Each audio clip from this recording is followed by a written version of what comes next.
Tillu square trailer 3 minutes 36 seconds ఉంది. అనుపమ పరమేశ్వరన్ రెచ్చిపోయింది. ఆ scenes ఏంటి వాసు, ఇంతకుముందు మూవీస్ వరకు చూసిన అనుపమలాగా అనిపించలేదు. ఇది వేరే పీస్లా అనిపించింది. ట్రైలర్ ఓపెన్ చేయకముందు ట్రైలర్ రన్ టైం చూసి కొంచెం సేపు ఎంజాయ్ చేయొచ్చు అనుకున్నా.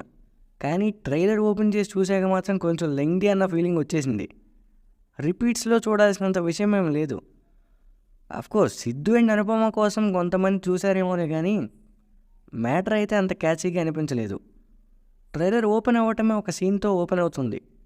ఆ సీన్ అలానే కొద్దిసేపు కంటిన్యూ అయ్యేసరికి ఇదేంటి ఎంతసేపు ఉంది అన్న ఫీలింగ్ వచ్చేసింది. ఎందుకంటే మనం ఓపెన్ చేసింది ట్రైలర్ కదా. అదొక్కటే కాదు, ఆ తర్వాత వచ్చే డైలాగ్స్ కూడా లెంగ్దీగా ఉన్నాయి. యాక్చువల్గా అవి డైలాగ్స్ కాదు, అవి కన్వర్జేషన్స్. మూవీలో చూడడానికి బాగుంటాయి కానీ ట్రైలర్కి సెట్ కావు.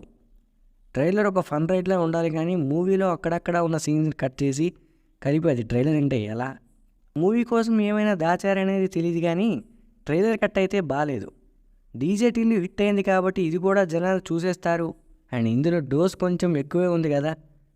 కానీ ఏదైనా కంటెంట్ ఉంటేనే ఆడుతుంది సినిమా, లేదంటే కష్టమే. మూవీ రిలీజ్కి ఇంకా 1 month పైనే టైం ఉంది. సో ట్రైలర్ మీద వచ్చిన నెగిటివిటీని అర్థం చేసుకొని మూవీ టీం కొంచెం జాగ్రత్త పడితే మంచిది. So easy guys trailer review మీకు నచ్చిందా? కామెంట్స్ చేయండి, మన ఛానల్ని సబ్స్క్రైబ్ చేసుకొని సపోర్ట్ చేయండి.